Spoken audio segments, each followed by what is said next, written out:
welcome back to the Instant Impact Podcast. Okay, this episode is for you. If you are someone who has ever said, no one would care about my industry or what I have to say in video content. Okay, so my goal today is to reframe your thinking around how you can build your brand and strategically use video, even if you are in what people would consider a boring industry. And I've got a really cool guest for you today. His name is Daniel Allison. He's a commercial relationship manager in the HVAC industry. And he is doing big things on LinkedIn with video content. And I mean, I tell you what, I was trying to think of an industry that would probably be less likely to be successful on video. And I was struggling to find one. I mean, I think if you're someone who has concerns that your industry does not lend itself to video content and to you building a personal brand, Daniel's probably going to change your mind a little bit. So a couple of things that we will help you get clear on, that you'll get clear on through today's interview. The first is, how do you find something interesting to talk about if you are in a less interesting industry? All right, so how do you find something interesting that's going to grab people's attention, capture their interest, even if you consider your topic kind of boring for most people? Second is, we're going to talk about the most important elements of creating videos that engage. So Daniel will share with you his top elements that he believes and sees with his own videos lead to more engagement. The third is, how do you know if your video content is working? You know, you're putting in this work, you're putting in the effort. How do you know if it's actually paying off? And then finally, he's also going to give his tips for you if you're just getting started with creating video content. Where do you start? How do you figure out what to talk about? How do you launch this? So a lot of really good content and information in this interview. I will give you a heads up. The audio on this one is not quite as good as usual. Hopefully my producer can work some magic on this. We had a little bit of technical difficulties. However, I promise you, if you will listen, you will get some great ideas from Daniel on how to strategically use video to build your brand and grow your business, even if you are in a boring industry. So with that being said, I am so excited to welcome Daniel Allison to the Instant Impact Podcast. All right. Daniel, I am so excited to have you on the podcast tonight. Thank you so much for joining me. Thanks for having me. Yeah, well, you know, this is actually a conversation I've been wanting to have for quite a while. And so I was so glad when we got introduced, because I think there are so many people today who are in an industry where they might consider it a quote unquote boring industry. And they're looking at everybody, you know, doing social media content and videos, and they're wondering, like, how the heck am I going to create content in my industry that's engaging, that gets people to pay attention? And you have found a way to do it, my friend. And so in your business, so you're a commercial HVAC relationship manager. Is that right? That's right. Yep. So okay. Heating and air business. Yeah. How in the world how did you come up with the idea to start creating these engaging LinkedIn videos? I'm imagining it's not what everybody else in your space is doing. Yeah. So I originally started sending videos to some of my prospects, just kind of introducing myself, kind of just a different way to do prospecting instead of on the phone or in person. Hey, I'm going to send a video, or I'm going to follow up on a quote that I've sent. And I had people say things like, you know, I've never received a video from an HVAC quote or salesperson before, you know, so I knew that I was kind of differentiating myself using those types of tools and technology. And I guess I just decided to start trying LinkedIn just to see what type of reactions I could get there. And, you know, I've been thinking a lot about this attention thing. You mentioned attention there in the beginning. And I know from public speaking and my experience in Toastmasters, we have this thing with attention. So when all eyes come on us, we tend to shrink up. But really, we want to hold that attention as long as possible. And so I started thinking, you know, hey, it's only a minute. They're only going to be thinking about me for 1 minute, because I try to keep my videos to that length. And I say, so what can I do to keep their attention for 1 minute where they're thinking about me? So that's really where my focus starts. And so that's kind of how I started toying with the idea. That's interesting. Okay, so you started with the one-to-one videos, and you were using, I'm imagining, a service kind of like BombBomb or something like that, That's right. which is great. We're big fans of BombBomb over on the Yes, we podcast. That's are. actually how we got introduced. Was we've got a mutual connection over there, John Mahan. That's right. And so you got. It sounds like to you, you realized, wow, it's just different from what people are seeing, and Hmm. so then you kind of bridge the gap to say, okay, what would it look like if I did videos in front of a larger audience, like something like Hmm. LinkedIn? It's interesting that you focus on the 1 minute as well, which I think for a lot of people, it's hard to get the message in 1 minute like that. Even for me, when I do my videos, they're probably closer to, I would say, 3 to 4 minutes. And I'm Hmm. trying to get them shorter. And I know ideally they would be shorter, but 1 minute is impressive. How the heck do you keep them that short? What's your formula? Yeah, so I try to. I mean, I guess I'm speaking from my own experience. It's hard for me to watch a video that's longer. There's some good points in there, and so I try to really condense those points, and I kind of mull it over in my mind what points I want to make and what I want them to take away from it. And I would say that for me, it's more about the feeling, how I'm feeling, and how I want them to feel more so than what I'm saying. And so if we concentrate and try to squeeze all these words in, then that's when it becomes a little mundane, a little boring, and we lose people. When we can stay engaging by keeping our energy up, if we really believe what we're saying, then we can keep it to a minute and have all eyes, locked in for that minute. And I think that's more important than getting all of the things that we want to say in context. Yeah, well, I love the focus on just short, condensed. How can you make it as service oriented as possible? And you and I were talking when we weren't recording previously about just how you incorporate some of your Toastmasters skills in your videos. So tell us a little bit more about how you figure out how to condense maybe a topic that could take up to 5 minutes into a shorter 1 minute video. Yeah. So I would say the first thing that I'd like to share is that for me, it's more about the way that I feel more so than what I'm actually saying. And so if I have some thoughts and then put it together with that right energy and where you really believe what you're saying, and then roll that out, you can condense it into a 1 minute clip. With Toastmasters, you're usually given 5 minute speeches. You have an introduction, a body, and a conclusion. And so with something like a LinkedIn video, I think in those terms and just condense everything up and try to make the point in an energetic, passionate way and let them feel how I'm feeling. Mm.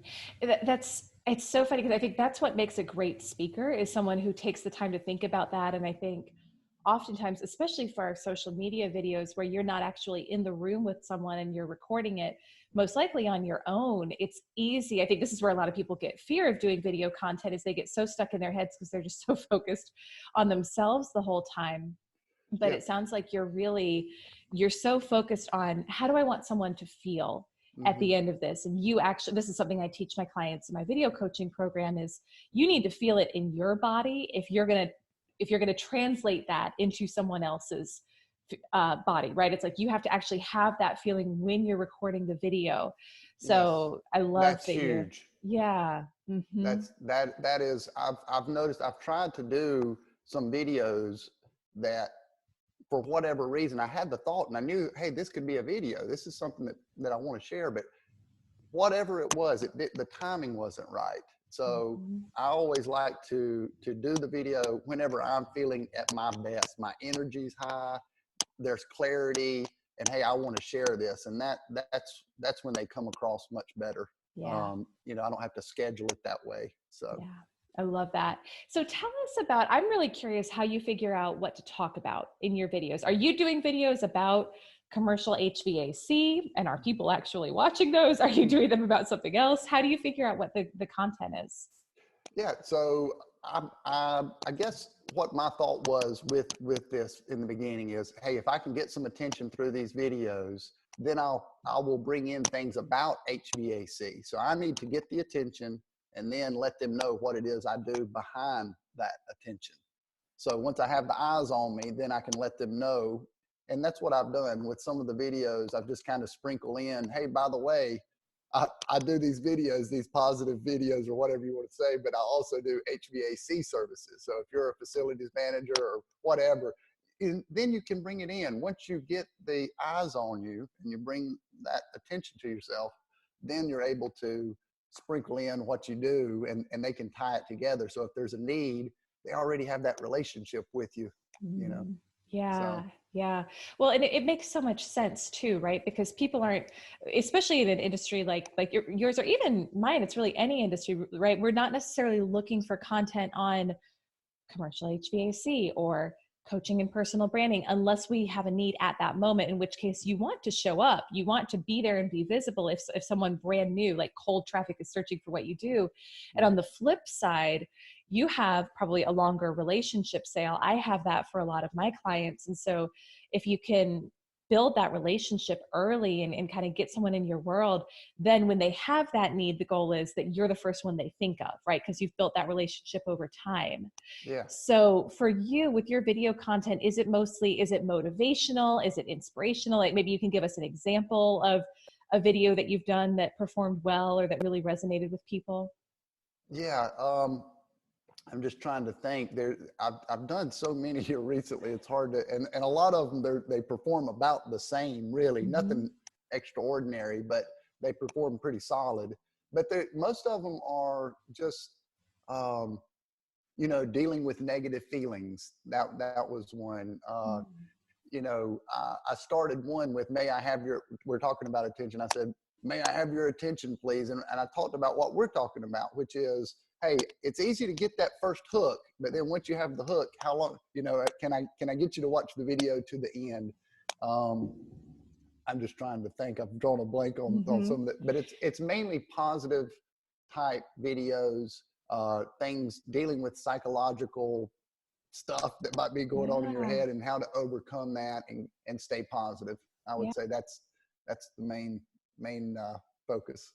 Well, because it's like at the end of the day, everybody needs that, right? So Hmm. you're Yeah. connecting on a really human level with people. And Hmm. it's interesting. I'm even just thinking about some of the clients I coach in my video coaching group where I've got a guy who's in aviation insurance. And we were talking about what are the topics that are going to connect with people. And a big part of our conversation was it doesn't all have to be aviation insurance related. In fact, you're Hmm. probably going to do better if you can connect with people on a more human level Hmm. and build relationships with them that way. And then, oh yeah, by the way, I do offer this as well. So that's it. Hmm. I like that you're taking that kind of that stance on it. Now, I think one question that a lot of people would have is, how do you know if this is working? Because Hmm. it can be hard to track, right? And you Yeah. and I, when we initially connected, you mentioned that you had more kind of like some anecdotal evidence of going to events and people, bringing up your videos. So for you, how do you track and know that this is working and that it's worth the effort? I would say to focus on views. It's Mm-hmm. if you're getting views, then you're winning. Mm-hmm. If you start trying to wait for likes, or why is someone not liking it or commenting or whatever the case might be. So before engagement, I would say the initial engagement is watching the video. So if you're not getting the views, then you might need to change, adapt a little bit. So I Mm-hmm. started thinking in those terms because I kept going back to, hey, I just want people to watch the video. That's the goal. It's not to set some record for likes or comments or anything like that. But if they're watching it, then the intent of the reason that I'm doing it is paying off. So Mm-hmm. that's what I focused on. Yeah. I mean, it comes back to attention, right? Which is a lot of what you've Yeah. been talking about am I getting people's attention? Because even if they are not ready to buy at that moment, you're making an impression in their mind so that when Hmm. they or somebody else who needs a service thinks of it, ideally they're thinking of you, right? Because you have those multiplied impressions over time that compound. And I Yeah. think in terms of views and just organic reach, part of why I've for me, so much of what I teach is about video on LinkedIn, because for the past 4 years I've worked for myself and I've built to multiple six-figure businesses in new industries where I had zero reputation previously. And the vast majority of my business came from LinkedIn video. And I think your native reach on LinkedIn right now is so much better than almost any other platform. TikTok is probably like, TikTok is right. They're trying to get viewership. They're trying to get people participating. I don't know if I'll do TikTok. We shall see. It's not my target market, at least not for now. But I think for a lot of us who are like B2B service-based professionals, you've got this window of opportunity where you can get great organic reach and views on LinkedIn. And at a certain point, it's going to be harder. I mean, I've seen over the past 4 years, organic reach, it used to be even higher than it is now, right? So for me, I'm kind of reworking and trying to figure out what's new and what's different. And I'm doing LinkedIn Lives and different things to try to bump back up some of the views. But it's still, if you're looking at like Facebook, Instagram, and LinkedIn, I think for most of us, you're going to get the best bang for your buck on LinkedIn. And then there's also, so you're tracking views. And then there's also this more maybe anecdotal side of knowing that it works. And you mentioned to me what happens sometimes when you're at networking events. So can you tell us about that and kind of how people are recognizing you when you're out and about? Yeah, that's been really helpful. So as I go to different networking events, one in particular, so it was a new networking event done through the chamber, local chamber here, but it's a nice group. And of course, everyone's trying to, make an impression where folks remember you, because everybody's so focused on themselves, they don't really, take in what everybody's saying. So this was helpful. The guy that was leading the group had seen one of my videos or a couple of my videos. And so as he's kind of starting the meeting, he's like, well, does anybody have any good news to share? It was that kind of deal. And he said, how about Daniel over here? He's been doing some great video. If you're not following Daniel on LinkedIn, you need to. So that right away, I mean, before we even got into what it was that we're doing, it gave me attention, and it said, hey, he kind of pointed to me as, and you see what happened there. I mean, it kind of bridged the gap for me to have conversations with people. And of course, now I'm seeing those people that were in the room, some are engaging, some people are. So, and then just people that I've known and have connected with in fitness groups or whatever the case might be, sending me messages, encouraging messages, not through LinkedIn, but hey man, I've been watching your videos. Thanks for doing that. We really enjoy them. So that always makes you feel good. But the point is, hey, that's showing up as a view. It's not a like or a comment. It's not engagement, traditionally speaking, but I know that these folks are watching. So it's hard not to look at the numbers, let's face it, and to want that feedback and that validation that, hey, that's a good video. Let's give me a like. But at the end of the day, when you get if people are watching it, that's kind of why I go back to, if people are watching it, then you're doing the right thing, so. Well, and I think you bring up a great point that it's like a fraction of the people who are watching who will ever let you know they're watching. And that's happened so many times in my own business where I'll have someone come to me and they'll say, hey, I've been watching your videos for a couple of years. I'm ready. I'm actually looking for what you do now. And I'd like to have a conversation. And you just don't know. And I think too, though, about the people I follow online. There are people I follow online that and this is bad, I should tell them, but I've probably never reached out and said, hey, I'm a regular listener, a regular watcher. And so I think you can't track and measure down to the wire every single result. Sometimes people are so ROI focused with this. And I really think it has to be anecdotal, where you have to, it's like, one is consistency, right? So putting things out on a consistent basis.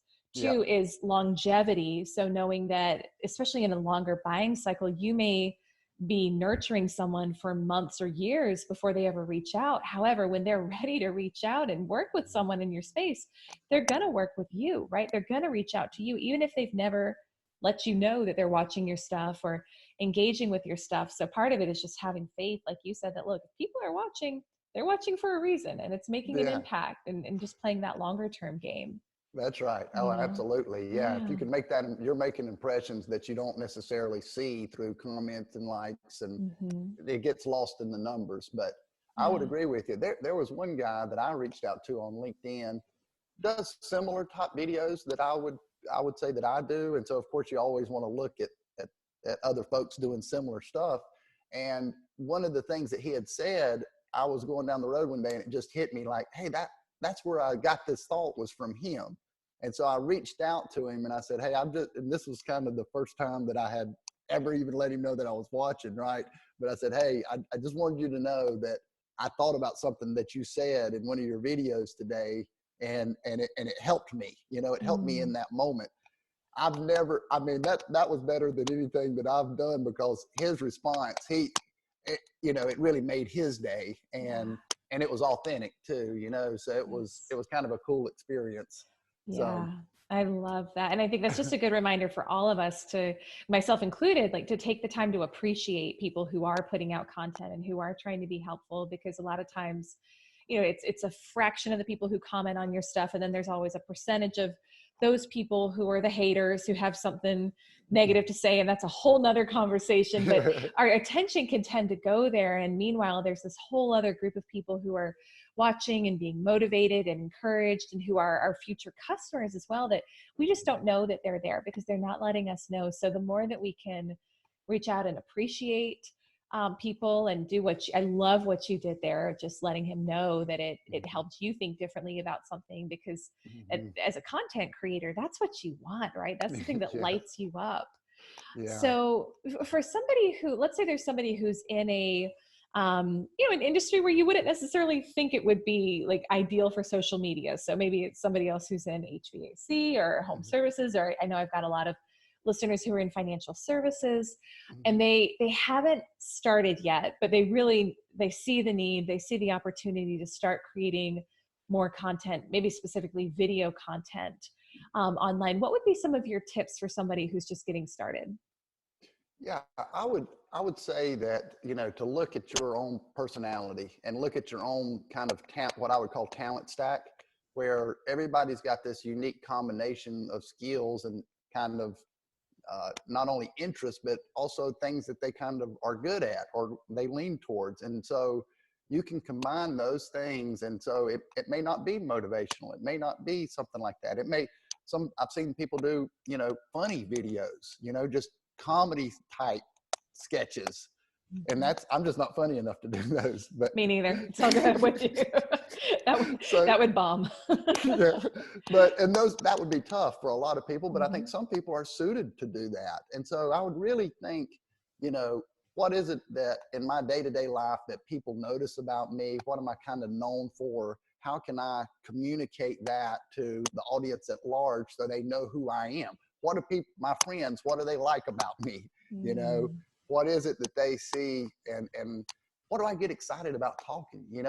When does my heart rate get up and, I get into the conversation? What is it that I'm talking about? Maybe that should be what it is that you talk about on LinkedIn. The other thing I would say, I just popped in my head with recording video. There's something about, I've noticed at first I wanted to, it's almost like you're doing one of your lives, because you think people are watching you, but you can do this as many times as you want. Yes. And you can go as big as you want. In other words, in a speech, sometimes if people are watching, you want to get smaller, like we were talking about earlier. If you vision yourself and say, man, what if I was giving a speech and I was just killing it? I was just in people's face, high-fiving, really using my voice, moving around the stage. Well, when you're by yourself and you've got just the video, you can get that creative. You can try some things. That's what I would say, is try to be funny. Try videos that you might watch it and go, oh wait, no way I'm not posting that. But that's okay, Yes. It's a clean slate. Every time you can just delete it and move on and do another one. But I would say go bigger and try. There's some that I look back at that I have done and I'm like, oh my, what was I thinking that day? But they did okay. And it worked. So yeah.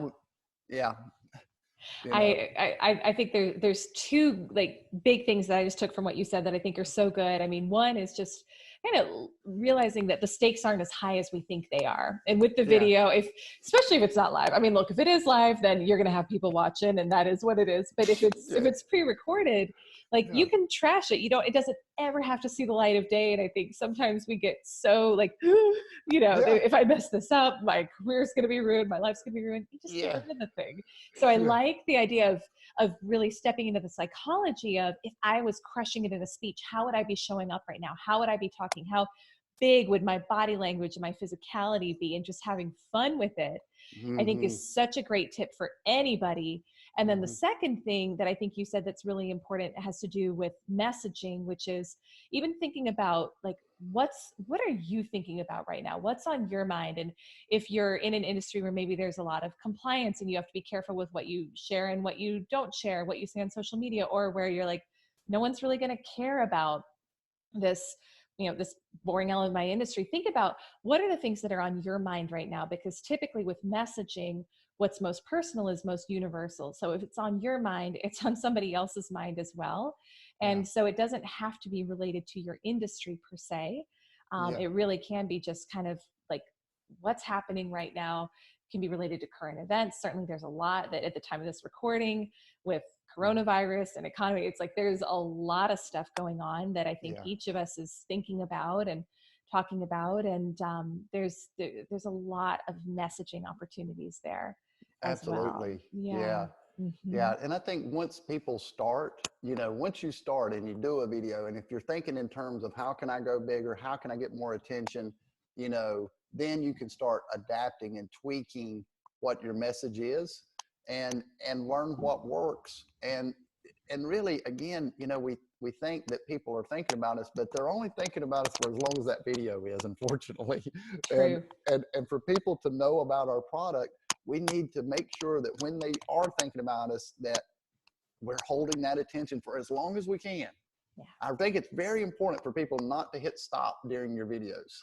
you know, I Mm-hmm. mean, I would think so just the shorter the better from that standpoint, because it's almost like they're saying no to you if they hit stop in your video. Ooh, that's a good way of yeah, that's a really good. I've never thought about it that way. That's a great point. It's kind of like leave them wanting more, right? Yeah. Be brief, be bright, get out, and leave them wanting more from you. So, Yes. And if you come with the right energy in that 1 minute, I think that will can happen, yeah. So that's my thoughts on that. So Yeah, this is so good. And I know people they're going to want to check out your videos. They're going to want to see what you're up to and connect with you. So Daniel, tell everyone where they can find you, where they can connect with you, and how they can check out some of the work you're doing. yeah, so it's LinkedIn, Daniel Allison, LinkedIn. I don't have any other websites or anything like that. I just enjoy doing videos. So Mm-hmm. yeah. Yeah. Well, and I appreciate, I think it speaks to your generosity and the fact that you just want to share and help, because, sometimes people come on the show and they've got a book or a coaching program or something they want to promote, and there's nothing wrong with that. Like, I'm all for Yeah. that. And for you, you're really like, you're just wanting to share and help people. And so what you do in your video content as well. So I think you're a great example of how to do that and how to have the right mindset and energy as a content creator. So yeah, definitely go connect with Daniel on LinkedIn, check out his videos, send him a note, let him know that you heard him on the podcast. Yeah, And yeah, I just that would be really, awesome. yeah, absolutely. Absolutely. I just so appreciate what you shared today, and that you're doing things differently in your industry, because I think it's an industry that's ripe for innovation, and you're really leading the charge in terms of how to market yourself differently and how to build relationships differently. And each of us Thank you. can learn something from what you're doing. So super appreciate your generosity and Yeah, everything that you shared absolutely. on the show tonight. Thank you.